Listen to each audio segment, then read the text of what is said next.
Eu sou oficial de carreira, entrei na Escola Preparatória de Cadetes em 1957, me formei na Academia Militar das Agulhas Negras em 1962, iniciei a minha carreira no interior de São Paulo. Posteriormente, fui para a capital, onde servi no 4º Regimento de Infantaria, o regimento da cidade de São Paulo, onde participei de todos os movimentos que aconteceram no estado de São Paulo naquele período. Greves, passeatas, tá? A guerrilha de registro. Eu sou do quartel e era amigo do capitão Lamarca, o capitão que roubou as armas do quartel. Tá? De lá eu fui prestar serviços no DOI-CODE, do 2º Exército, e ali fiquei até princípio de 71, 72, quando eu fui prosseguir a minha carreira fazendo o curso de aperfeiçoamento do Exército, depois a Escola de Comando de Estado-Maior, fiz a Escola Nacional de Informações, servi no Serviço de Informações como assessor político do ministro do ENFA, naquele tempo, Estado-Maior das Forças Armadas. De lá fui para o Rio Grande do Sul, fui promovido a coronel lá e encerrei minha carreira em Blumenau como comandante do 21 BI, em Blumenau. Terminei o meu comando, pedi transferência para a reserva e me dediquei à vida civil. Quais as atribuições do senhor no DOI-CODE do 2º Exército?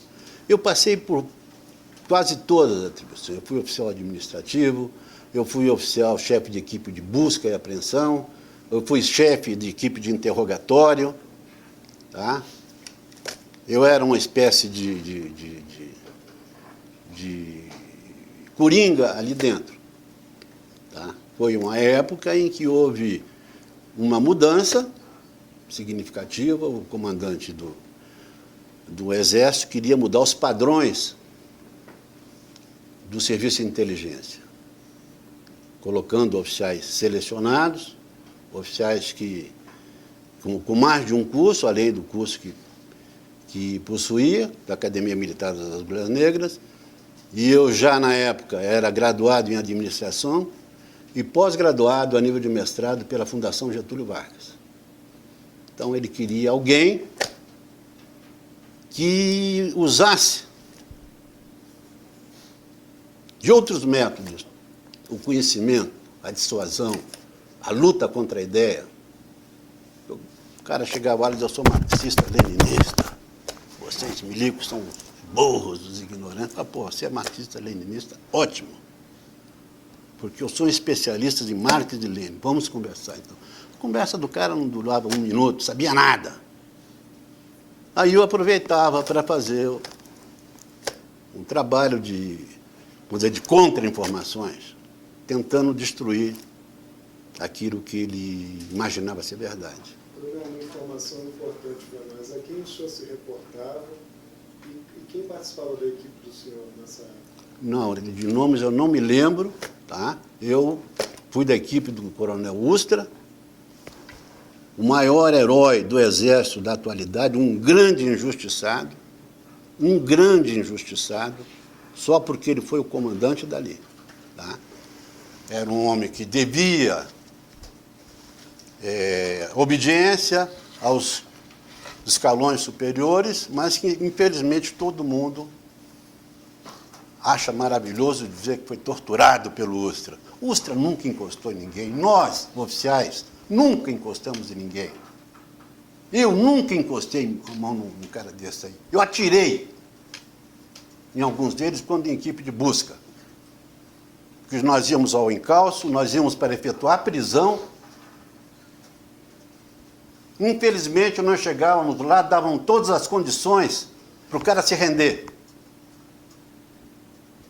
dando toda a proteção, garantindo tudo o que eles quisessem.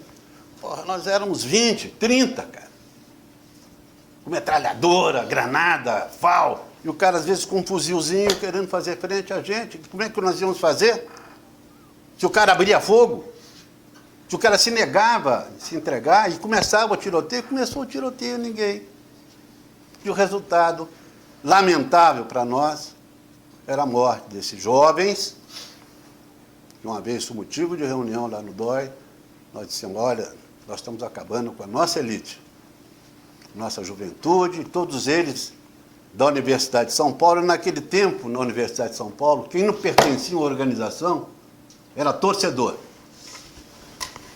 Mas pergunto de novo ao senhor. Ah, sim, estou me reportando. A equipe mais próxima, o senhor deve se lembrar. Não me lembro. Hoje nós Um nome só de- todos, não.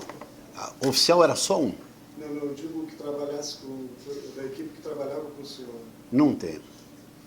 Todos não tem, não me lembro. Eram elementos da Polícia Civil, a Polícia de São Paulo. Nós éramos um contingente quase que insignificante lá. Nós éramos menos de 5% pessoal das Forças Armadas. Os 95% era da Polícia Civil, da Polícia Militar, a Marinha mandava um cara, a Aeronáutica mandava outro, mas o grosso eram essas pessoas que integravam. Normalmente tinha um delegado e um oficial da PM que integrava a equipe de interrogatório. Nós apenas éramos analistas e dizíamos o que tipo de informação nós queríamos, isso depois vinha para nós. Tá? Uma pergunta que vocês estão cansados de fazer: tinha tortura? Havia tortura? Eu digo que institucionalmente não. Mas havia tortura. Não, eu imagino que possa ter havido. Eu imagino que possa ter havido, que seria inocente eu bancar o idiota aqui diante de vocês e dizer que quem nos ensinou a trabalhar foi a Polícia Militar e a Polícia Civil. A Polícia Civil era do DOPS, comandado pelo Sérgio Fleury, o maior delegado que São Paulo já teve, e lá era na base do pau. Tá? Lá era na base do pau. Lá dentro do DOI-CODE, eu nunca vi.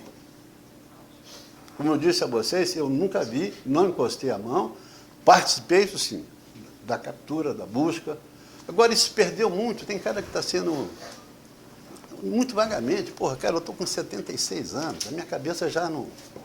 Coronel, Diga. A sua resposta enfática de que institucionalmente não havia Não. cultura, mas que o senhor, essa parte eu considero mais sincera, de que o senhor ouviu dizer, que o senhor imagina que havia tortura, porque os relatos de tortura no DOI-CODE são inúmeros. Ah, todo mundo diz que foi torturado. O senhor foi por um tempo chefe da seção administrativa, certo? Sim.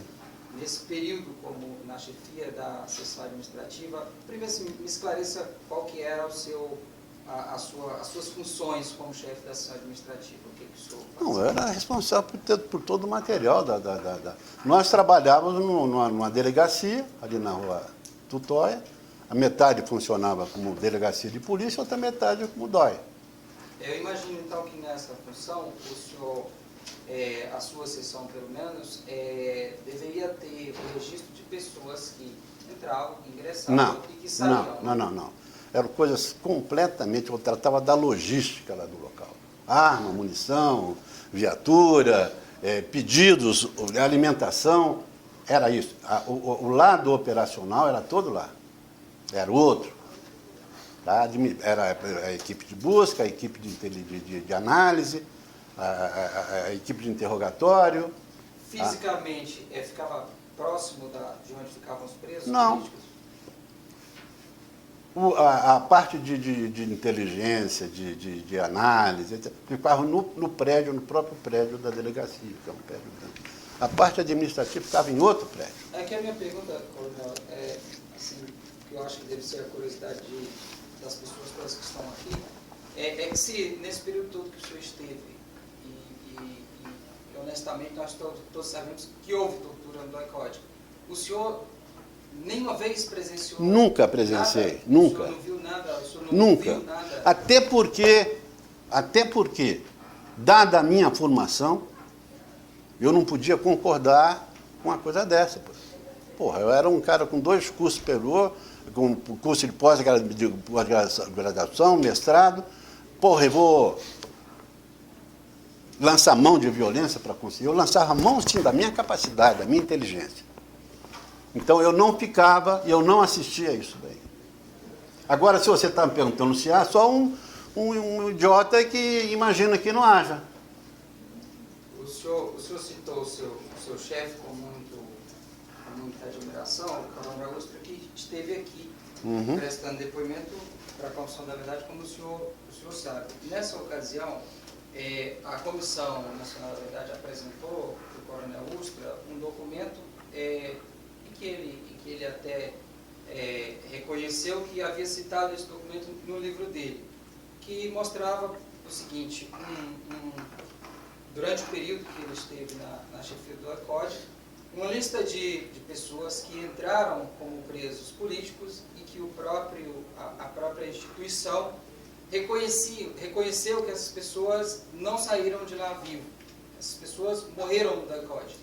Essa informação foi apresentada para o Coronel Ustra e ele, pelo menos para a gente, não deu uma resposta convincente. O senhor tem conhecimento disso, eu imagino. Então, eu posso afirmar categoricamente que ninguém... É um documento oficial. Eu sei. Ninguém, durante o tempo que eu estive lá, morreu ou foi assassinado nas dependências do DOI-CODE. Houve, sim, morte por acidente. O cara morreu do coração, enfim, a pressão era muito grande e eu tenho conhecimento de que alguém morreu, um funcionário, um operário lá do ABC ou qualquer coisa assim.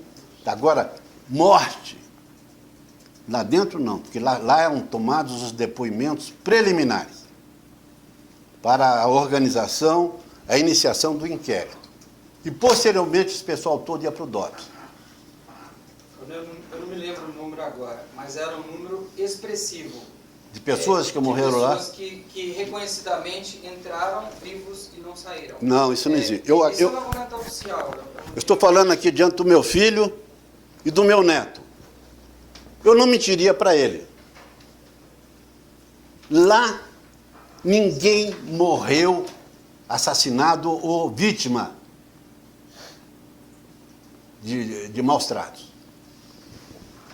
Pode ter ocorrido, sim, acidente. Para um caso específico, então, Diga. Coronel, o senhor Flávio Carvalho Molina, eu tenho aqui um documento, se o senhor quiser, eu te dou cópia do documento. Essa pessoa entrou em 6/11/1971, do ECOD, e tem um documento aqui que registra que o senhor pegou os pertences dessa pessoa e entregou para o seu chefe, na verdade o delegado de polícia. O senhor entregou esse conjunto de bens, de objetos. Quer dizer, o senhor tem conhecimento de que essa pessoa entrou lá, imagino que o senhor, esses objetos foram parar na mão do senhor, imagino oficialmente. Essa pessoa, Coronel, o senhor não deve, não sei se o senhor se recorda do nome, mas essa... pode passar para ele. O seu Flávio Carvalho Molina, ele não saiu vivo. O que consta é que ele desapareceu em 4/11/1971. O senhor se lembra desse caso? Isso está registrado. O senhor...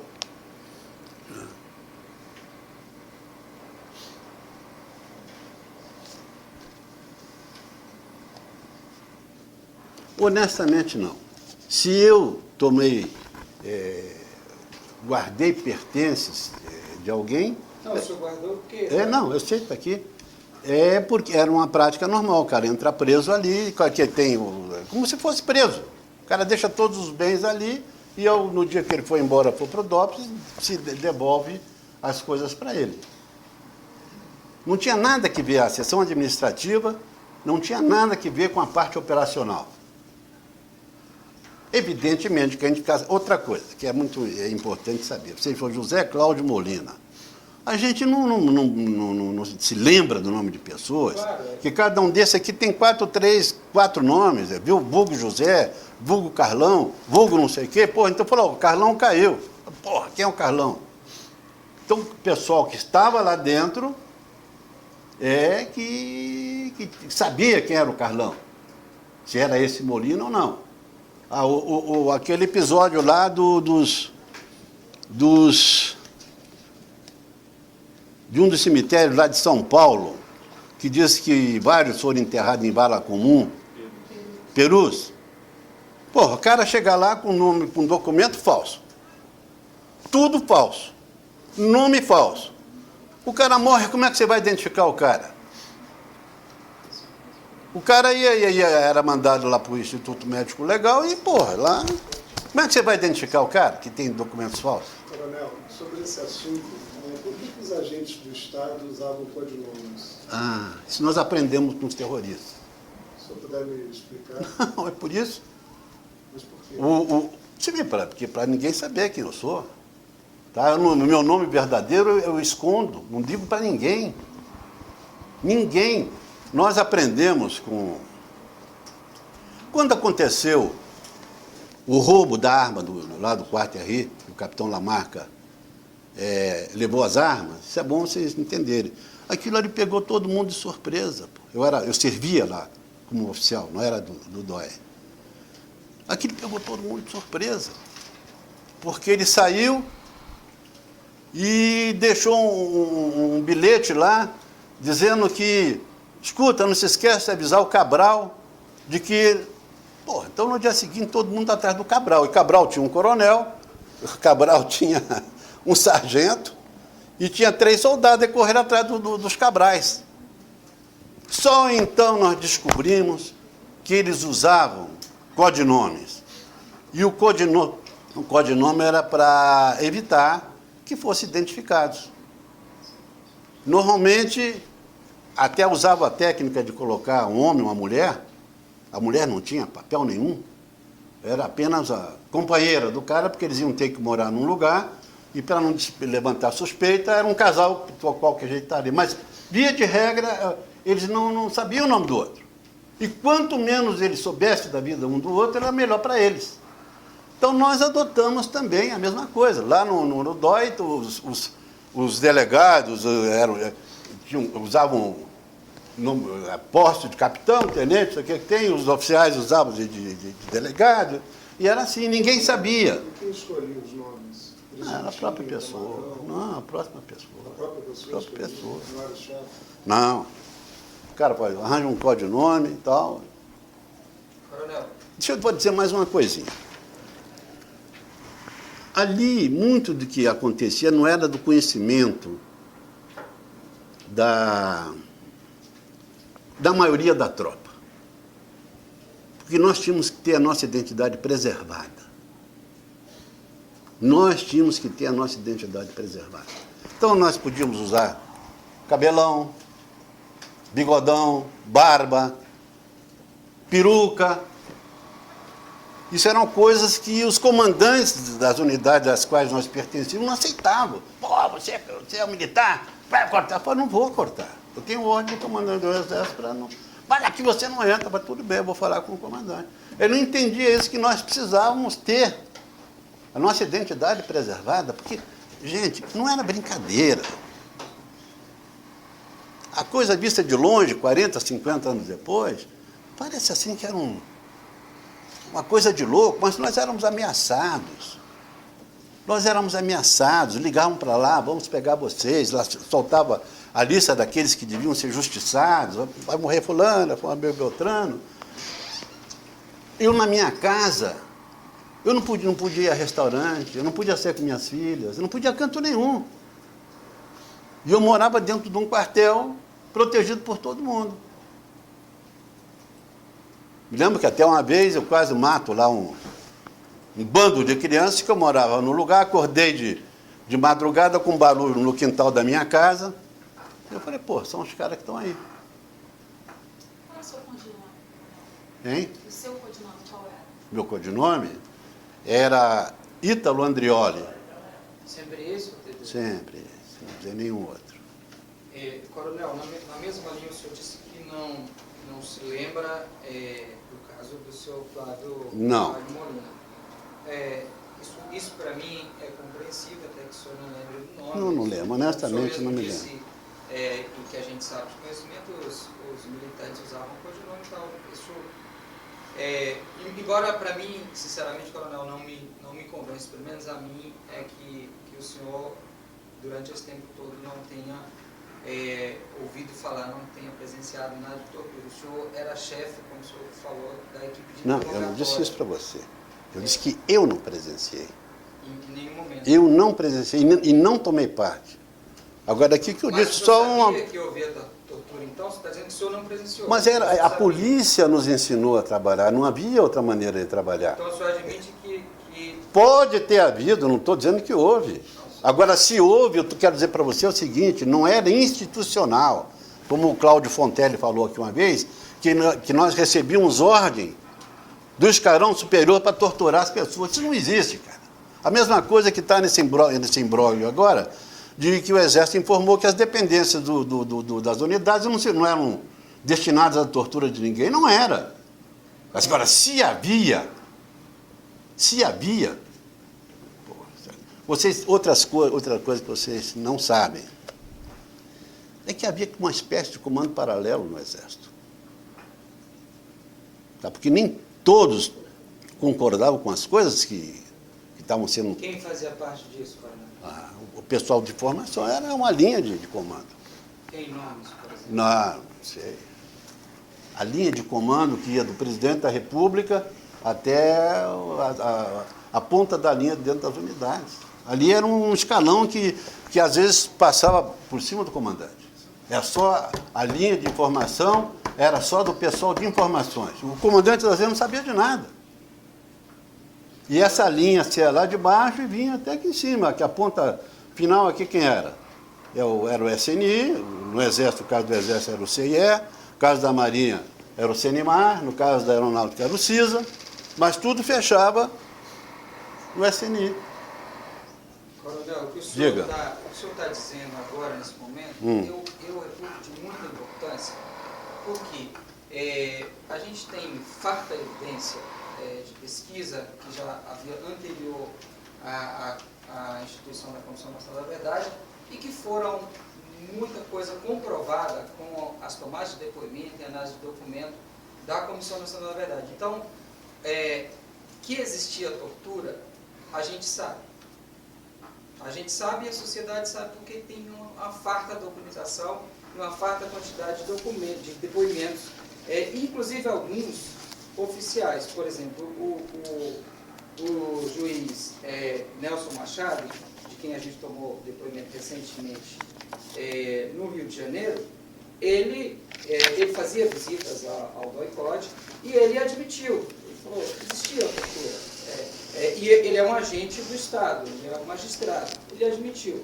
A gente lamenta, o nosso coordenador tem repetido isso constantemente, que a gente lamenta muito que as Forças Armadas adotem ainda agora, com essa farta evidências, essa farta gama de documentos evidenciando que havia tortura, que adote essa postura de não reconhecer, porque o reconhecimento seria o mínimo que a sociedade espera. Quer dizer, isso não quer dizer que a gente esteja condenando o Exército Brasileiro, mas se o Exército Brasileiro, que essas Forças Armadas Brasileiras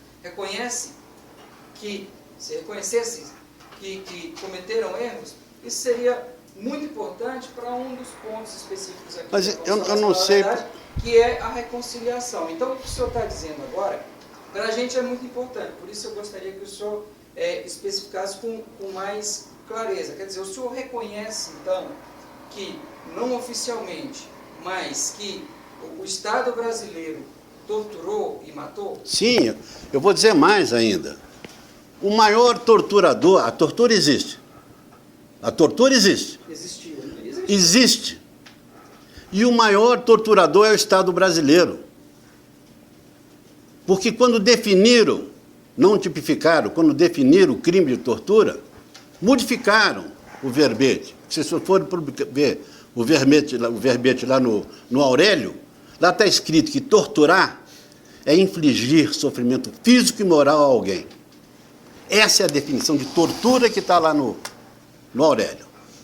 Quando foi definida o crime de tortura, tá, modificaram, colocaram que torturar é infligir sofrimento físico e moral com a finalidade de obter informação, de obter isso, de obter aquilo. Eles adjetivaram tortura. Isso por quê? A deixar do jeito como era, o maior torturador é o Estado. Quem é que causa a maior dor física ou moral? Se não o Estado da sua população, o cara que vai para o hospital e vê seu ente querido morrendo nas escadarias, o cara agonizando na porta da escada, isso não é dor? Isso não é sofrimento? É sofrimento de que jeito? Físico? Moral? É sofrimento ou não é o fato de você não poder sair de casa? Você viver refém dentro de casa? Isso não é sofrimento? Quem é o torturador? Quem é o maior torturador? O Estado. Agora, se especificamente um órgão trabalha de alguma maneira infligindo sofrimento ou dor a alguém para fazer o seu trabalho, isso é diferente. Você me permite só aqui um pouquinho? Aqui nós temos um caso da tendência de relativização da tortura. Relativização da tortura. Isso quer dizer o seguinte, foi um caso na Alemanha, conhecido por Jacob Meltzer, em que um jovem estudante havia assassinado um garoto e havia escondido o cadáver. E se negava veementemente a dizer onde se encontrava. Aí houve uma reunião com o pessoal da polícia e chegaram à conclusão que deveria ser autorizado a imposição de sofrimento físico ao assassino, obrigando-o a confessar. Inicialmente, apenas uma tentativa. Agora, caso a tentativa não se tornasse realidade, era para aplicar o sofrimento físico no cara. E isso foi feito. Com uma condição, com a presença de um médico. O cara foi submetido a sofrimento físico, tortura, e o cara confessou. Aí questionou-se o que é que estava procurando com a tortura. A nossa Constituição diz que visa não só a proteção física do indivíduo, mas, sobretudo, a sua dignidade, a dignidade da pessoa humana. O que se visa preservar é a dignidade da pessoa humana. No entanto, lá, esse fato de dignidade da pessoa humana foi colocado de lado. O mais importante é você preservar a vida das pessoas. Foi um caso que aconteceu onde o cara deixou alguém refém num determinado lugar com um artefato explosivo para explodir numa determinada hora, e ele não quis revelar onde estava o lugar. Então autorizou-se novamente o castigo físico, que aí o mais importante não era a dignidade do assassino, mas sim a vida humana, que é um bem mais caro, um bem que tem que ser preservado de qualquer maneira. Então, veja, aqui nós fazemos um escândalo, quando o cara toma um sopapo, um pé do ouvido, lá as pessoas já estão oficializando a coisa. Já estão... Agora eu digo, isso está certo? Está certo você impor sofrimento físico em alguém para que ele confesse o seu crime? Eu acho que está certo. Porque esse cara não tem dignidade nenhuma. Você vai proteger o quê? A dignidade de quem não tem? Em detrimento da vida do semelhante? Isso não é hipocrisia? Coronel, Diga. então podemos concluir com isso que o senhor então ainda apoia a tortura? Não, pera, você não tá dizendo isso. Eu apoio que se imponha sofrimento físico com a finalidade de preservar a vida humana. E sim. Certo. Agora, o senhor disse no começo que os oficiais nunca torturaram. Que eu tenha conhecimento, não. O coronel Malhães era um oficial e Sim. torturou. Bom, Malhães. Então vamos falar sobre Malhães e o Coronel Guerra. Só mais um minutinho. O senhor disse que os oficiais mandavam torturar. Não, eu não lhe disse isso. No começo o senhor... Não, senhora, eu nunca lhe disse. Outra coisa Eu disse que se eu estou dizendo que a tortura não era institucionalizada, isso que a senhora está dizendo estou institucionalizando. Fala do Malhães, então. Bom, Malhães. Qual foi o problema do Malhães? O Malhães foi um caso igual a mim. Revoltado porque o Exército não lhe deu guarida, revoltado porque o Exército não lhe deu apoio. Tem pessoas que se dedicaram de uma maneira muito mais profunda no cumprimento de seu dever, e neste afã, eles abriram feridas profundas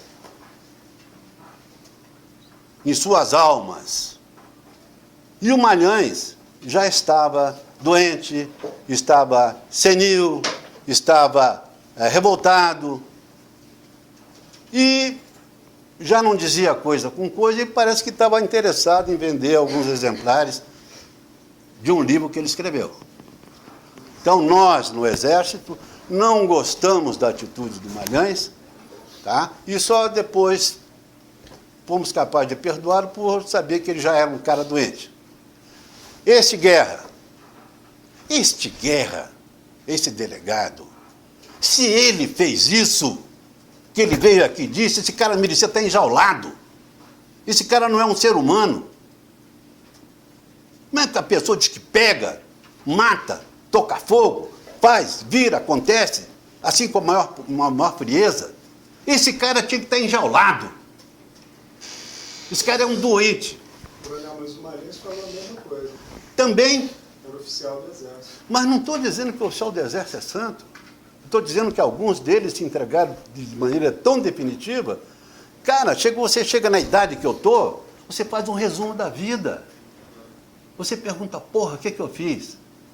20 anos você é ardor, você é juventude, você é fogo, você é adrenalina. Pô, quando tu chega lá na época do resumo, fala, meu Deus, o que eu fiz? Ele deve ter feito alguma coisa que ele se arrependeu profundamente e deu no que deu. Não estou dizendo que o oficial do Exército é santo. Não estou dizendo isso. E não estou dizendo... Se o Malhães disse que fez, ele fez. Coronel, quando o senhor fala de um abandono do Exército hoje aos senhores, Sim. a gente pode entender que é um pouco uma linha que a Comissão Nacional da Verdade já tem compreendido muito, que ao invés daquela ideia de que era um bando de sádicos, de torturadores no doicode, que a atuação dos doicodes era uma política de Estado. A gente pode entender Não, assim? não. É preciso colocar a coisa no seu devido lugar. O movimento todo começou, não foi por nossa causa. Quem matou pela primeira vez foram eles. Foi o atentado no aeroporto de Guararapes. A partir dali, as ações começaram a ficar mais duras. Eles, comandados lá pelo Carlos Marighella, adotaram a linha militarista de tomada do poder de qualquer maneira. Então, eles começaram. Nós não sabíamos nada. A polícia civil se viu impotente, porque eles não estavam acostumados com esse tipo. Eles eram guerrilheiros, eles eram guerreiros. Com curso em Cuba, eram pessoas que sabiam táticas de guerrilha. E a polícia sabe o quê? O que a polícia sabe, cara? Coronel, o que eu estou perguntando é que a atuação dos doicodes era do conhecimento dos comandantes, é isso que eu estou Sim, o comandante do Exército era o comandante do doicode. perguntando? Essa é a minha pergunta. Não, lá ninguém usava, ninguém era milícia, ninguém trabalhava por conta própria. Ali havia um plano nacional, tá, de combate, porque as polícias se tornaram impotentes, até mesmo por questões burocráticas. O cara sai de São Paulo perseguindo o cara entrava no Rio, não pode mais prender o cara. O cara sai do Rio, ia para Minas, aí não podia. Então foi preciso criar um órgão supra-estadual. E deram o comando para o Exército. Agora, dentro da organização do sistema de informações do Exército, quando, em momentos de crise, são acionados os COD. O que é COD? Centro Operacional de Defesa Interna. Esses COD acionam os seus DOI. O que é DOI? É Destacamento de Operações de Informações. Então, esses caras existem para buscar a informação. Buscar para trazer para o CODE entrar no Sistema Nacional de Informações e você saber o que estava passando. Então, se era do conhecimento, era. Dos altos escalões, era. O que eu estou dizendo é que, às vezes, o comando paralelo que se estabeleceu não era, muitas vezes, do conhecimento de muitos militares. Que, às vezes, um comandante de unidade era um entrave para o prosseguimento das coisas. Então, esse cara era deixado de lado. Coronel, Diga. então, eu entendi eu entendi o seu posicionamento. O senhor entende da seguinte maneira. Oficialmente, quer dizer, com uma política de Estado, não havia tortura, não havia assassinato, não havia desaparecimento de corpo, nada disso. Oficialmente, né? Oficialmente, sim. Não era nada institucionalizado. Mas o senhor identifica, o senhor repetiu algumas vezes, que existia um comando paralelo. Quer dizer, Havia. uma parte do Estado brasileiro foi destinada a esse tipo de ação ilegal. Não, o comando paralelo se abria lá em cima na cúpula. Não. Alguns caras aqui no meio do caminho que podiam ser entraves para o prosseguimento das operações. Tudo bem. Tá? O importante para o nosso raciocínio é que o senhor reconhece que existia uma estrutura, uma máquina que era destinada a esse tipo de ação. Isso que o senhor reconhece, Sim. né? É isso. Então, eu gostaria de insistir nessa linha. O senhor, eu perguntei se o senhor lembrava algum nome de alguém que cometeu, o senhor não conseguiu se lembrar, embora o senhor reconheça, existia essa máquina, ela era grande, ela é responsável por boa parte, deve ser isso que o senhor imagina, boa parte, ou a totalidade desses casos reclamados pelas vítimas, era algo que era dentro do Estado, mas não oficialmente, não é uma política oficial do Estado, mas existia essa máquina. Então o senhor não lembra de nenhum oficial, de nenhum comandante que tenha se envolvido com isso, é isso, né? O senhor não se lembra. Não. Mas o senhor se lembra de alguns casos. É o que eu estou dizendo. Quando eu servi no DOI-CODE, em São Paulo, o comandante de lá era o Humberto Souza Mello. Ele era o comandante da... Ele mandava mais que o governador. Tá? Porque estava a prioridade eram as informações, eram operações que visassem não eliminar os terroristas, mas prender os terroristas. Era o comandante das operações, Humberto. Ele era o comandante em chefe, é o comandante do Exército, e tudo que acontecia lá era do conhecimento dele. Era do conhecimento dele. Ele era ligação direta com o alto comando aqui. O CIE, e do CIE, que ainda era órgão setorial do Exército, ia para o SNI, que era o órgão de coordenação de tudo. Agora, não vinha ordem, pega o cara e tortura, pega o cara e, mata esse cara. Não tinha isso, cara. Isso não existe. Pô, nós somos seres humanos. O que eu estou dizendo, esse Guerra, se ele fez isso, esse cara merecia estar enjaulado. O Manhães já foi, graças a Deus, tá? Mas era um homem que estava doente, senil, revoltado. Coronel, nessa linha, então, de reavivar a sua memória e tentar identificar feitos dessa estrutura paralela, eu vou pedir para o senhor, eu vou ler alguns nomes, são nomes de pessoas que entraram no DOI-CODE durante o período que o senhor esteve lá e que são pessoas que foram vítimas e que não saíram, que foram torturadas ou foram mortas no DOI-CODE, de acordo com esse documento, que tem aqui também, se o senhor quiser, que eu fiz referência no início da minha fala, o senhor tem conhecimento disso. Eu vou ler lentamente, porque são, como o senhor está demonstrando, os dois nomes que a gente apresentou, o senhor não conseguiu. Não me lembrei. Se lembrar, é natural, mas eu vou ler uma lista grande. Quando você falou em Molina, eu me lembrei do coronel que foi morto lá no Rio Grande do Sul. Aquele lá que foi... Não, eu sei que esse cara é... tem primeiro Mas desse. isso aqui é só relembrando, é um documento um relatório de estatística do DOI-CODE do Segundo Exército. Sim. Aí vem presos pelo DOI-CODE do Segundo Exército, encaminhados ao DOPS, 707. Encaminhados a outros órgãos, 169. Liberados, 830. Mortos, 45. Total até 30 de novembro de 73, Sim. 47. Isso é um documento hoje não mais, mas classificado à época como confidencial. Sim. É o documento ao qual eu fiz referência. Eu admito que seja verdade, os mortos foram, muita gente morreu em combate. Não, mas isso não é em combate, essas pessoas... Ah, lá, eu te garanto que quando eu estava lá, isso não aconteceu. Eu podia me furtar a dizer qualquer coisa, mas isso é uma inverdade. Coronel, vou só repetir de novo. Presos pelo DOI-CODE do segundo Exército. Um documento oficial Sim. do Exército. Aí encaminhados ao DOPS, encaminhados a outros órgãos, liberados, evadidos e mortos. Se não está claro ainda, coronel, o número de presos inclui o número de mortos. Então, esse documento oficial Foram presos pela foi equipe do preso DOI-CODE. e foram mortos no DOI-CODE. Não foram, mentira. Isso é um documento oficial. Não existe isso, cara. Eu passei 2 anos lá, não teve isso. Que história é essa?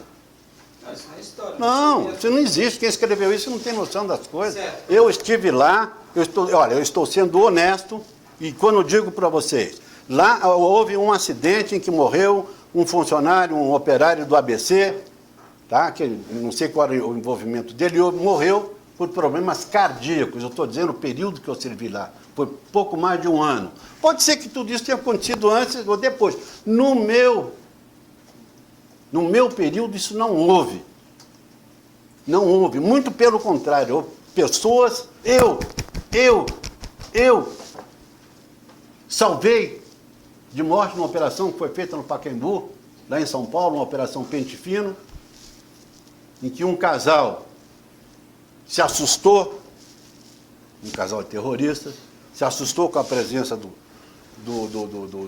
da tropa que se desenvolvia em linha e abriu fogo. O cara morreu, evidente que tinha 300 caras no meio da rua. E a moça tomou um tiro na cabeça e estava lá dentro. Chegou lá no DOI. Se nós tivéssemos interesse em matar, ela teria sido morta ali, deixa ela morrer. No entanto, eu a mandei para o hospital. Eu salvei a sua vida. Aliás, 2 vidas, porque ela estava grávida. Pô, nós somos monstros, cara. Que é isso? Coronel, então, Diga. na linha de tentar reavivar a sua memória, Sim, isso é difícil. tem um nome aqui, o nome é muito peculiar, pode ser que o senhor se lembre. Do senhor Rui Oswaldo Aguiar Futzenreuter. Vai lendo, se eu me lembrar de Se o algum. senhor quiser, eu posso não ter pronunciado corretamente, se o senhor quiser, eu te mostro. O senhor não se lembra desse nome? Desse nome, não. Essa pessoa, o codinome dele é Marcos ou Vinícius? Não. Então, é a mesma situação. O senhor, nesse documento oficial, relata que o senhor recebeu os pertences dessa pessoa, Sim. entrou e entregou para o delegado. O delegado de plantão é o senhor Renato Andréa. Também é um nome peculiar. O senhor não se lembra? D'Andrea. D'Andréa. D'Andrea era um delegado que tinha lá. Isso, se o senhor quiser. Acho que já morreu até. Aliás, eu quero dizer que do DOI, do meu tempo, lá quase todos morreram. Aqui na frente tem um laudo do IML. Só quem está vivo é o Ustra. Rui Oswaldo Aguiar Futzenreuter. Não me lembro. Você não lembra? Não lembro. Quem assinou foi o doutor Alcides Singilo. Também você trabalhou com ele, não foi? Não me lembro, cara. Esse cara tinha um codinome. Olha, aqui diz que o senhor entregou, compareceu perante o capitão à disposição do senhor. Não estou me furtando. Esse nome não é? Não estou me furtando. Honestamente, não estou Não me se furtando. lembra? Não. Não se lembra. Eu perguntei isso porque essa é uma das pessoas que a informação que a gente tem é que ele entrou no DOI-CODE, foi torturado e morto. O senhor, como chefe de interrogatório... Antes, em 72, eu saí de lá. Não sei o que aconteceu depois. Eu cheguei no DOI logo depois do assassinato do Boylensen, presidente do Grupo Ultra. Uns 3 ou 4 meses depois, foi que eu cheguei lá no DOI, tá? E houve muita morte nesse período, tiroteios, Tá? Quem é de São Paulo, quem morou lá em São Paulo, sabe que era isso, porque eles lançaram mão dos universitários da USP como braço armado deles. E a juventude, o sangue, o ardor, os caras enfrentavam qualquer coisa. Coronel, o senhor trabalhou com o delegado Alcides Singilo? Alcides Singilo. É difícil você saber, porque o cara lá tem um codinome. Ninguém lá me conhecia pelo nome de Moésia, meu nome de guerra é Moésia. Ninguém conhecia Moésia, conhecia do doutor Ítalo. Mas os delegados também... O doutor Ítalo. Só se chama doutor Ítalo. Havia, só me confirmar a informação, havia 2 equipes de interrogatório, A e B, era isso? 3 equipes, 3. A, B e C. O senhor era de qual dessas? Eu era da equipe C. Da equipe C, certo. Na mesma linha que eu citei 2 nomes e a sua memória não lhe socorreu, o senhor não conheceu, o senhor não conseguiu lembrar. Vou te dar aqui mais 21 oportunidades e eu vou te listar mais 21 nomes. Eu espero, eu tenho esperança de que algum deles... Você me dá a relação, que se eu me lembrar de alguém, eu digo, essa aqui eu me lembro. Eu leio Então vamos lá. para o senhor. O senhor Alex de Paula Xavier Pereira. Só Não. faz o interrogatório deles. Não, deixa eu ver aqui.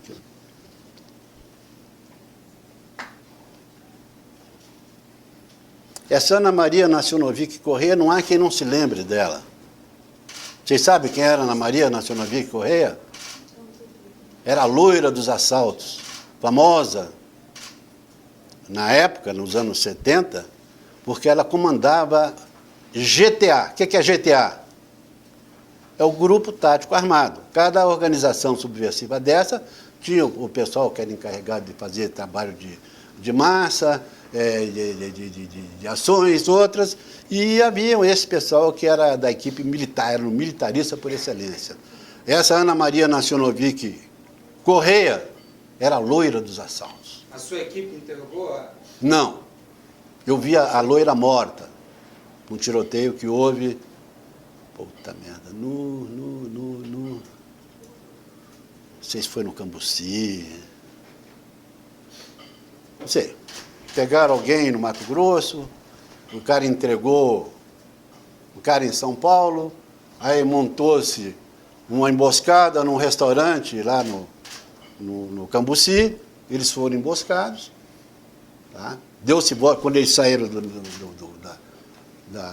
restaurante, deu-se voz de prisão, eles abriram fogo e Ana Maria Nacionovic Correia. Eles, quem que era a equipe, coronel? Era a equipe do DOI, várias equipes de busca e apreensão. Nessa divisão que o senhor fez, A, B e C, qual que era? Não era a sua? Não, quando havia uma operação muito grande, todo mundo era convocado. E esse é o caso, então? Esse era, porque era um restaurante muito grande, havia pessoas infiltradas na rua, de serviço como eletricista, como frentista de posto, não sei o quê, cozinheiro, garçom. Coronel Joaquim Seixas, o senhor lembra? Foi preso junto com o filho, Ivan Seixas. Joaquim Alencar O Seixas. filho presenciou o pai sendo morto sob tortura. O Joaquim Alencar Seixas, eu não tinha chegado ainda. Ele foi um dos grupos que participou do assassinato do Boris e de um assalto, uma joalheria lá em São Paulo, não sei onde é que foi. O grupo foi preso logo em seguida. E o Joaquim Alencar Seixas, eu me lembro de ter ouvido esse nome lá. Eu não estava ainda. Não tinha chegado. Não. Mas o nome eu me lembro. Ivan Então, Seixas, o senhor lembra? eu me lembro do Joaquim Alencar Seixas. Foi preso com 16 anos. Não me lembro. Então, Ana Maria Nacionovic Correia morreu em ação. Antônio Benetato. Não me lembro, esse nome me é estranho, mas não me lembro. Antônio Sérgio de Matos. Não. Antônio Sérgio Matos. Turigói. Yuri Xavier Pereira. Esse aqui... O senhor se lembra? Sim, quem não se lembra desse cara aqui? Alex, o primeiro Não, esse cara era um dos comandantes mais valentes não sei se era da LN, se era do Molipo, Movimento de Libertação Popular, ou se é da Aliança Libertadora Nacional, mas era um cara de muitas vidas, porque ele entrou em tiroteio, perseguido nas ruas de São Paulo, várias vezes ferido e nunca morreu. Eu acho que ele estava nesse lance aqui da Ana Maria Nacionovic Correia. É isso. Mas foi na época do senhor, do Yuri? Não? Do Yuri foi. O Hiroaki Tarigoi, o senhor lembra? Não, Não se lembra, não conhece esse nome? não. Luiz Irata. Esse cara aqui eu me lembro, é Luiz Eduardo da Rocha Merlino. Fala um pouquinho sobre esse cara. O Merlino era um jornalista, era um cara que tinha muito boa circulação lá dentro, porque era uma pessoa educada, era uma pessoa simpática, tá? E nós nos dávamos muito bem. O que eu tenho notícia disso daqui é que ele foi chamado para uma cariação no Rio Grande do Sul, e a equipe que o conduzia, acho que parou num determinado lugar, num posto, qualquer coisa assim, e ele teria tentado fugir e, segundo consta, foi atropelado. Foi isso que eu vi. É isso que eu sei do Rocha Merlino. Eu não vejo, nem até me surpreende ele ter tentado fugir, porque ele era um cara de muito boa circulação. O Merlino, lá havia uma diferença entre terrorista e subversivo. O terrorista era cara que tinha ação, o cara que participou de assalto a banco, o cara que fez radiopatrulha, quem é de São Paulo sabe o que era fazer uma radiopatrulha. Eles precisavam de armas e atacavam as radiopatrulhas, tá? Roubavam o armamento, às vezes matavam os ocupantes. Tá? Coronel, no caso do Merlino, o senhor lembra de um enfermeiro conhecido como boliviano ou índio, que atendeu ele? Não sei se era enfermeiro ou médico. Eu me lembro de um cara lá que era enfermeiro, que tinha traços indígenas. Isso. Então, se lembra o nome dele? O apelido é exatamente O apelido esse. é isso, é índio boliviano, o nome, o senhor se lembra? Não me lembro. O senhor se lembra quem realizou a prisão do menino? Não. Quando eu cheguei de serviço, já o encontrei lá na grade de preso. E lá nós trabalhávamos 24 horas e descansávamos, era 24 por 48. Descansava 2 dias, trabalhávamos 24 por dia. Quando eu cheguei, encontrei cadê o papel?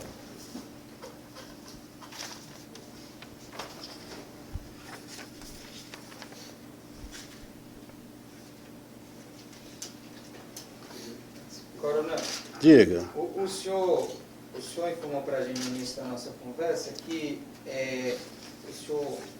que era comum o uso de codinomes, de apelidos. Sim, todo mundo tinha. Do senhor, e que isso não mudava. Escolhia um codinome e ficava com aquele, né?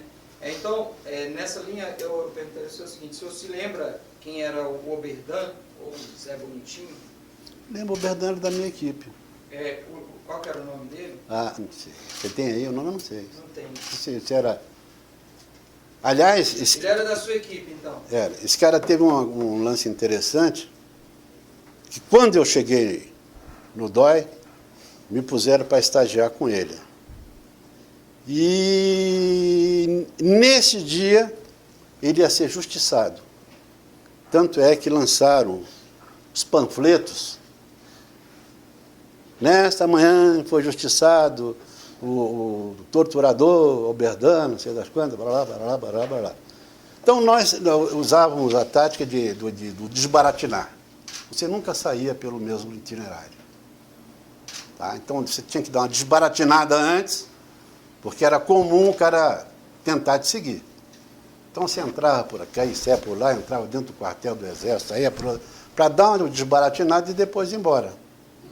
E o Oberdan, nesse dia, deu uma desbaratinada. Em vez de ir pelo lugar onde seria cumprido o justiçamento, ele foi por outro.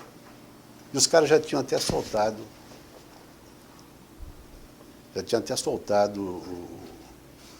o panfleto falando do justiçamento. Coronel, o Marechal, antes disso, quem era o Alberdão mesmo? Qual o nome do Alberdão?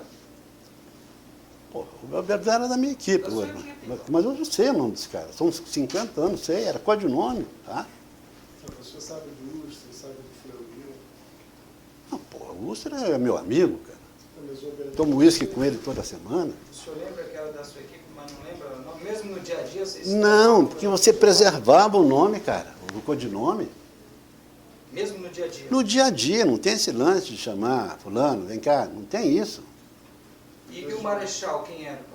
O Marechal, se não me engano, era o carcereiro, né? O carcereiro de lá? Marechal era o carcereiro. Ah, é uma... Ele teria feito massagem na perna do Merlino antes dele morrer, tentando ajudar. Ele estava com gangrena. Ele morreu no Dóia. Ele morreu exatamente lá. Ele voltou com vida do lado sul? Eu não sei se ele foi ao sul, né? Pelo que o senhor Não, falou, o que eu sou de lá é que eu sei que ele foi para o Rio Grande do Sul para uma cariação lá com alguém. De atropelamento, essas versões de atropelamento... Ah. Essas versões oficiais de atropelamento, nunca vi tanta gente ser atropelada. Coronel, Diga. o senhor fez uma revelação importante, e eu relembro aqui, na presença do nosso coordenador, Pedro Dalari, a revelação, a assunção de que o senhor reconhece que existiu uma estrutura paralela para praticar a violação do Estado brasileiro. Não era uma política, o senhor, na interpretação do senhor, não era uma política oficial do Estado, mas que existia toda uma máquina paralela que fazia isso. E da qual o senhor e a sua equipe não fazia parte, segundo o senhor falou para a gente, até agora, né? O senhor disse, olha, existia a máquina, existia tortura, existiam pessoas dentro das Forças Armadas que participavam desse processo, mas isso não era uma política oficial do Estado brasileiro. Nada institucionalizado. Nada institucionalizado, mas o senhor reconhece que existia. Eu imagino que deva ter havido. Se eu chegasse sempre, não houve, eu estaria bancando o idiota aqui, né? Todo mundo sabe que... reconheceu que existia. O senhor começou imaginando, depois o senhor reconheceu que realmente existia. E o senhor está dizendo que a sua equipe não participava, a gente está entendendo. Não, Agora, eu não disse isso. Que a O minha senhor não equipe- disse que a eu sua não disse que a minha equipe não participava. Eu era chefe de equipe de interrogatório, pô. Não, então- Eu não participava. Eu, chefe, comandante... Mas não- a sua equipe participava. Eu queria informação.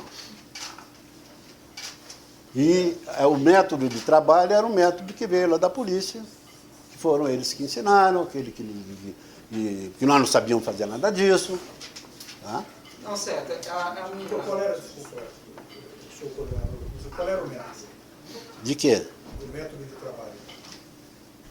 O senhor se fez referência ao método de trabalho. Sim, eles tinham um método de trabalhar lá para conseguir as informações. Era o chamado... Que tipo de procedimento? Não sei. O método do trabalho é o que a polícia dizia, vamos trabalhar o preso.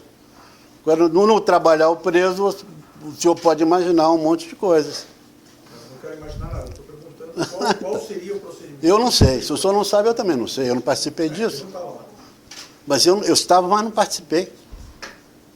Estou falando para eles aqui, o senhor chegou agora, eu estou sob a proteção de um habeas corpus, e, no entanto, eu estou colaborando. Estou vendo, Tá? estou gravando. Tá? Eu não estou mentindo. Falei aqui do Manhães, do Guerra, que é um louco, devia estar enjaulado. Se ele fez aquilo, ele devia estar enjaulado. O Manhães foi um cara revoltado, estava doente, senil, revoltado com o Exército, que o Exército abandonou. Tudo isso. Fizeram alguma coisa, o Manhães diz que fez. Se ele diz que fez, a confissão é a rainha das provas. Nós sabemos disso. Se ele diz que fez... Mas, coronel, o senhor se sente responsável pelo que fazia a sua equipe como comandante? Sim. Como chefe dele? Sim, na minha equipe ninguém batia em ninguém. E, como eu estou lhe dizendo, haviam 3 equipes. E eu não permitia que o preso fosse castigado, porque eu tinha métodos muito mais persuasivos do que bater. Eu conversava, eu tratava bem, eu tratava com humanidade. Muitos presos trabalhavam em meu favor. Quando eu era preso, o cara falou, escuta, pô, hoje quem está de serviço é o doutor Ítalo. Aproveita, cara, fala com ele, se abre com ele. O doutor Ítalo é um cara bom, doutor Ítalo, doutor Ítalo. Então, os caras se abriam comigo. Não precisava usar esses métodos. Tá? Como eu estava lhe dizendo, o meu método era persuasório. Eu era um homem de conhecimento, ia para casa e eu ia ler. Não deixava uma pergunta no ar. Chegava na minha casa e ia ler, tinha uma biblioteca imensa. Para chegar no dia seguinte, chamar o cara, falou, chama fulano de tal lá. Vamos conversar. Escuta, cara, a nossa conversa ficou interrompida aqui. Tá? Agora, doutor Pedro, ninguém desconhece que o método da polícia sempre foi esse, de tortura, do castigo físico. E isso ocorria dentro do DOI-CODE? Não, não estou dizendo isso. Não, eu estou perguntando. Eu estou dizendo que o método era esse. Mas o método aonde? Onde se aplicava? Na Polícia de São Paulo. Na Polícia de São Paulo. Mas não no DOI-CODE? No DOI-CODE, eu não estou dizendo que não tem, eu não presenciei. Isso que eu estou dizendo, eu não presenciei. Havia delegados da Polícia de São Paulo que atuavam no DOI-CODE. Sim, era a maioria, a maioria. Então, e esse pessoal levou esses métodos para dentro Sim, do DOI-CODE? eram eles foram eles quem praticamente foi imposto isso para a gente. Que quando se organizou o DOI-CODE, que eu estou falando aqui, nós éramos em 8 capitães. Eu falei que a maioria morreu, quem está vivo é o Ustra, o Dalmo morreu, o N morreu, o André morreu, o Faria morreu. Tem eu que estou durando, né, na ação. E tem mais um que já veio aqui. Tá? E de oficiais de academia, que eu me lembro, eram só esses. Todos eles estão O resto com... vinha da polícia. Da Polícia Militar e da Polícia Civil. A Marinha quase não se metia nisso, mandava lá um cara lá que... A Aeronáutica também não queria saber disso. Polícia Federal também não entrava nessa. Tá? Quem faziam as coisas era quem começou com tudo, quem foi? Foi o Fleury. Quando sumiram as armas lá do 4º RI, foi ele que iniciou as investigações. E ele torturava. O Fleury, o senhor sabe, o senhor é de São Paulo? Sou. É o criador do Esquadrão da Morte, dos presuntos. Pô, se o cara desova um monte de presuntos, será que ele não torturava? O Calandra, o senhor se lembra do delegado Calandra? O delegado Calandra ficou bastante tempo no DOI-CODE. Calandra. Tento me lembrar de alguém. O codinome do Calandra era o Birajara, é isso? Jesus Cristo. Acho que era o Capitão Birajara. O senhor lembra do Capitão Birajara, esse codinome? Calandra. Não. Lembro. Gravina era o Jesus Cristo. É o Jesus Cristo, O né? Sigilo, que vocês mencionaram. Quem? O Sigilo, mas o Sigilo Sigilo ficava- não me lembro. O Alcide Sigilo ficava no DOPS. Não me lembro. Ficava no DOI-CODE. Coronel, quando o senhor falava isso para o Pedro, para o preso, aproveitar que era a equipe do senhor, a equipe C. Aham. A gente pode entender, então, que na equipe A e B, o pau comia. O senhor está concluindo assim? Pois é, eu acho que você Não, está. estou perguntando. Sim. O senhor disse, aproveita lá que é quando... Todo mundo dizia, eu aproveitar o dia que eu entrar de serviço era o dia do descanso. Eu dava banho de sol, todo mundo, as presas tomavam banho de sol. Nós comemoramos até aniversário de presos, coisas que você jamais poderia imaginar uma coisa dessa. Tá? Não é essa desgraça, esse ódio. Não, os presos. Os presos, nós comemorávamos o aniversário dos presos. Depois que eles entravam e já tinham passado pelos depoimentos, que ficavam aguardando a ida para o DOPS, a vida deles não tinha mais esse lance de sofrimento. Tá? Tem um deles aí que vocês não falaram de mim, mas vivem... Já me perguntaram sobre isso, um cara chamado Palhano. Aloysio Palhano. O Aloysio Palhano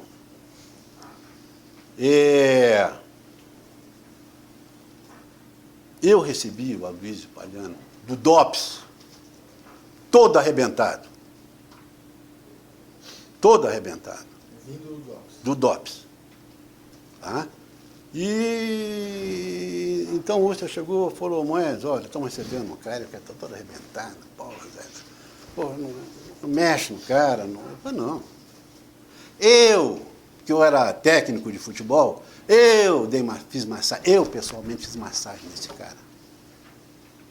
Eu fiz massagem pessoal nesse cara. E ele confessou, falou, doutor, hoje vocês iam me matar, porque eu vim disposto a estourar a cabeça do primeiro que se apresentasse aqui em mim e vocês iam ter que me matar. Mas o senhor me desarmou, tá? Eu esperei que fosse continuar aquele inferno que houve lá no DOPS, tá? E o senhor me desarmou, fez massagem, me deu café, me deu cigarro. E ele falou, eu reconheço que eu caí. Atirou da testa um curativo, falou que aqui está um microfilme com as informações que vocês querem, estão precisando. Ninguém encostou, ninguém bateu no cara. Foi só o poder da massagem. Poder da massagem, que massagem maravilhosa.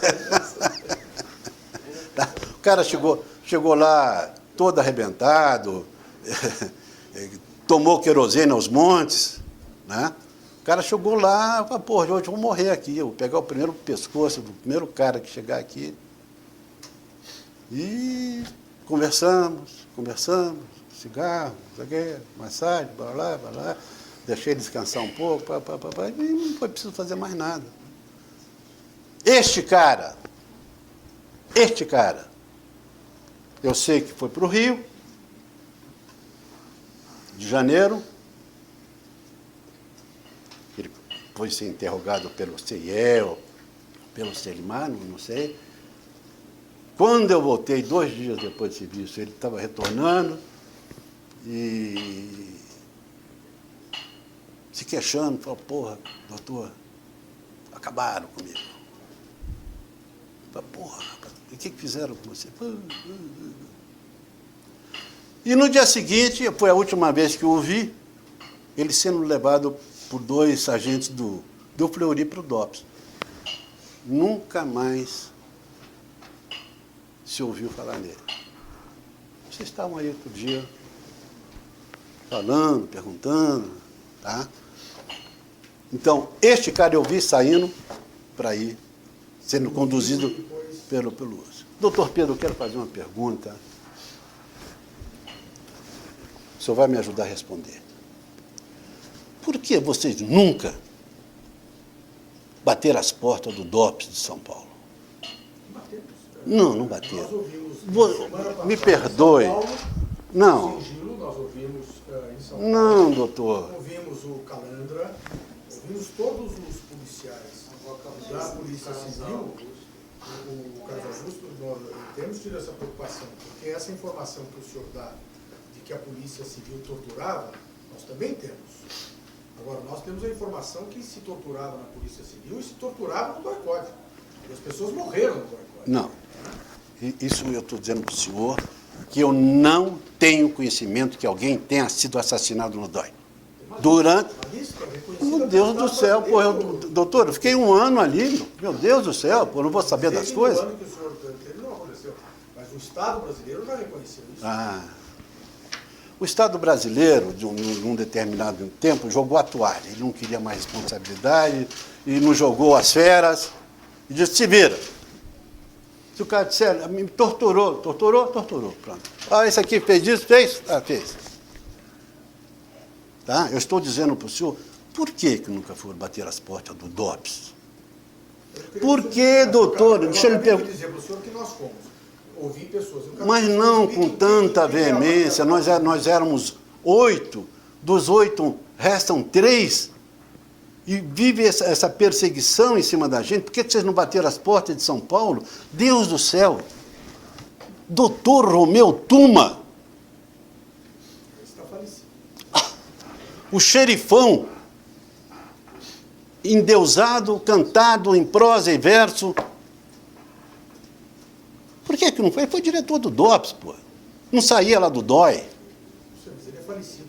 comissão não teria como morrer, Não, mas diga que ele morreu. Por que não foram antes lá? porque a comissão não existia. Coronel, Diga. o senhor sabe, o senhor tem alguma informação sobre registro médico de presos no DOI? O senhor era chefe da equipe administrativa por um Sim, mas lá se limitava a passagem de uma revista diária a cada um de nós que assumia o serviço. Passávamos uma revista diária para saber em que situação nós estávamos recebendo os presos, inclusive os presos que chegaram no decorrer da noite vindo de outros locais, e nós relatávamos, fulano de tal está assim, Beltrano está assim, Beltrano está assim. Cada um de nós passava... Mas era uma inspeção, então, na entrada e depois na saída? Não, todos os dias. Tinha um prontuário médico de Não. dia a dia? Se alguém tivesse apresentado alguma coisa, ficava anotado, falou, fulano de tal está assim, fulano de tal está assado. Não havia essa preocupação de fazer um prontuário. Mas tinha um registro? Tinha um registro. O senhor tem conhecimento de circulação no interior do DOI de pessoas menores de idade? Quer dizer, no período que o senhor esteve lá, depois que o senhor saiu, a gente tem informação de que havia, por exemplo, os filhos da presa Maria Amélia Teles, de 4 e 5 anos, a registro de que eles circulavam. No seu período... Não. Não havia? Não. Não. Ninguém, nunca vi nenhum menor circulando por lá. O Ivan Seixas, quando foi preso junto com o pai, era menor de idade. Olha, eu já disse à senhora que eu não estava lá. Eu posso falar de coisas que eu presenciei. Tá? O Joaquim Alencar Seixas foi de um período anterior ao meu que estava aqui. Eu não peguei esse cara lá. Tá? Eu, pelo menos, tenho apenas mais duas questões para pedir o seu esclarecimento. Um é o seguinte, durante o tempo que o senhor esteve lá, o senhor realizava operações, né? Sim. Fora. Tem um registro sobre diárias que o senhor recebeu para trabalhar, o registro que tem que seriam trabalhos sigilosos. O senhor... Todo mundo recebia. Todo. No seu caso, é uma quantidade expressiva. Não, que isso, cara? Que exército recebe quantidade expressiva? É uma besteira lá para te ajudar. Todos os que estavam, o pessoal da Polícia Civil recebia, o pessoal do Exército recebia, tá? Era o equivalente a 7 diárias que você recebia por mês. Em que situação, coronel? Como assim? Que serviços sigilosos eram Serviço, nosso serviço era um serviço sigiloso. Recebia... Você saía de lá e ia trabalhar na disposição do Exército, e isso era uma espécie de um como é que chama? Bônus, assim. De um bônus, desse serviço perigoso, como é que chama esse aí? Insalubridade, é um serviço... Todo mundo recebia. Você estava no batalhão, vamos dizer, formalmente, aí, por estar no DOI... Nós éramos designados para prestar serviço na segunda seção do Estado-Maior do Exército, que é a seção que trata desses assuntos ligados à informação. Ok. Coronel, meu último pedido para o senhor, a gente já se serviu aqui da sua memória verbal auditiva. Eu queria me servir agora da sua memória visual. Eu tenho um documento em que consta uma assinatura. Eu sei que é difícil, mas eu queria te apresentar o documento para ver se o senhor se lembra de quem é a assinatura? Quem era a assinatura. Eu creio que seja alguém próximo da sua... Qual a assinatura? Do seu trabalho. Uma rubrica. Tem todas as páginas.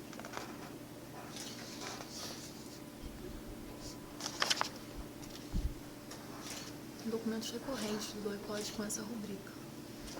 Vamos identificar a pessoa. Esse documento, coronel, é o registro formal da tomada de depoimento do interrogatório do Merlino. Merlino? Isso.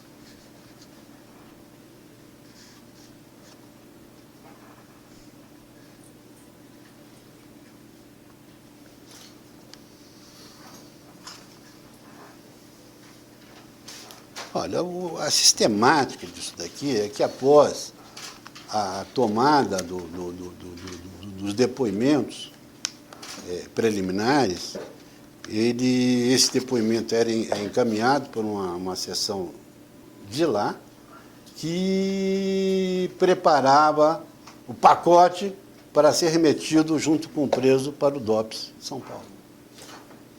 A quem essa assinatura, realmente, não sou capaz de dizer.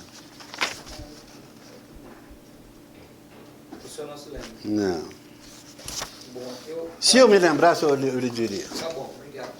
Da minha parte, André e Alberto, eu não tenho um questionamento mais, porque o senhor Pedro, governador... Não, quero apenas agradecer a presença, e pude acompanhar só uma parte do depoimento, porque nós estamos nos revezando em uma série de tarefas, já que o prazo fatal para a apresentação do nosso relatório é agora em dezembro. Mas quero registrar nosso agradecimento pela sua presença, pela sua disponibilidade de falar. Não havia nem necessidade do senhor ter o habeas corpus, porque nós temos assegurado aos depoentes que preferem permanecer calados esse direito, que é um direito constitucional. Mas o fato de que o senhor tenha se disposto a prestar o depoimento de uma audiência pública é algo que nós valorizamos e eu quero deixar registrado nosso reconhecimento pela sua disposição em colaborar com a comissão. A parte que eu pude acompanhar mostra que realmente o senhor fez revelações importantes.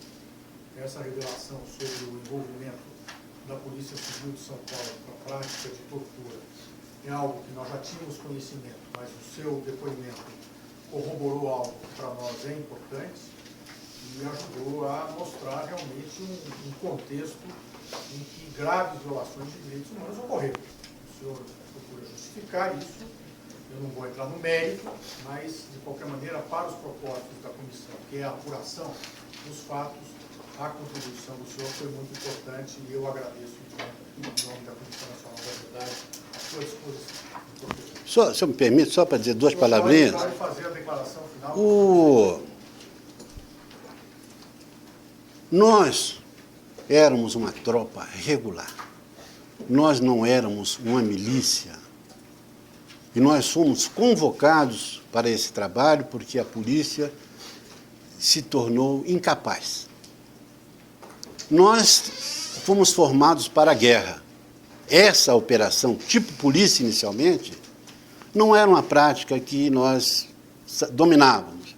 Mas uma guerra de guerrilha, depois tanto é quando foi para o combate, Araguaia, a guerra de registro, tá? Aí nós entramos como força. Tá? Mas,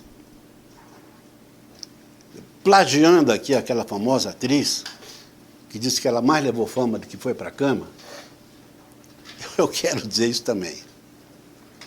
O Exército, as Forças Armadas, mais levaram fama do que foram para a cama. Eu, quando me lembro das propagandas Você referindo especificamente à acusação? As acusações, de uma maneira geral, todo mundo diz que fez. Eu me lembro da campanha presidencial lá do Fernando Henrique Cardoso, quando aparecia na TV, carro de combate, soldado, a cavalaria, perseguido pela ditadura. O Fernando Henrique Cardoso nem ficou aqui. Quando a coisa começou a ficar preta, ele se mandou para o Chile, ele e o Serra. Aí vem diz, Deus, perseguido, torturado. E depois, isso o senhor está cansado de ver, é uma glória para um cara dizer que foi torturado. Ninguém nem chega. Fui torturado. Mas muitos dos que ficaram aqui foram torturados. Não estou dizendo que isso não tenha acontecido. Tá? Eu estou dizendo, a maioria, as estatísticas mostram que os que realmente foram envolvidos é muito menor do que os que se apresentaram depois dizendo que foram torturados. Todo mundo quer dizer que foi torturado. Fui torturado, fui torturado, fui torturado. Não digo, não nego que alguém possa ter sido torturado. Seria uma hipocrisia da minha parte. Mas muita coisa é conversa. Então, voltando a dizer, nós não somos monstros. Nós somos seres humanos que recebemos missões difíceis. Vocês não sabem, é que você está debaixo de uma mira de uma árvore. Você não sabe que você sair ao encalço de alguém que está atirando em você. Ninguém tem nervos de aço. Vocês podem avaliar a situação de um policial Um policial que passa o dia todo naquela tensão de ser morto a qualquer momento, ele quando pega um cara desse que o ameaçou, é preciso segurar ele.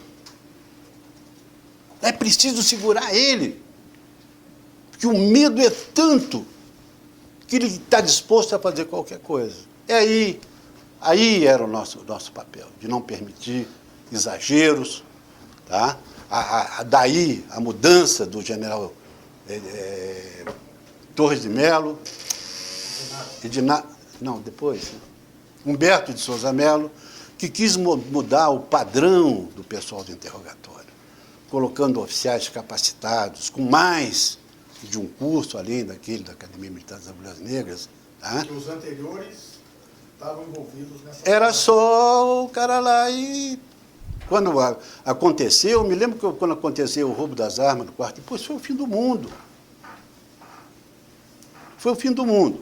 Então, gente, nós não somos esses bichos que falam por aí. Nós não somos, nem de longe, indivíduos do tipo do coronel, do doutor Guerra. Já falei que esse cara é um demônio, ele merecia, se ele fez tudo isso, ele merecia estar mais alto. Muito obrigado, gente. Você pegou a declaração?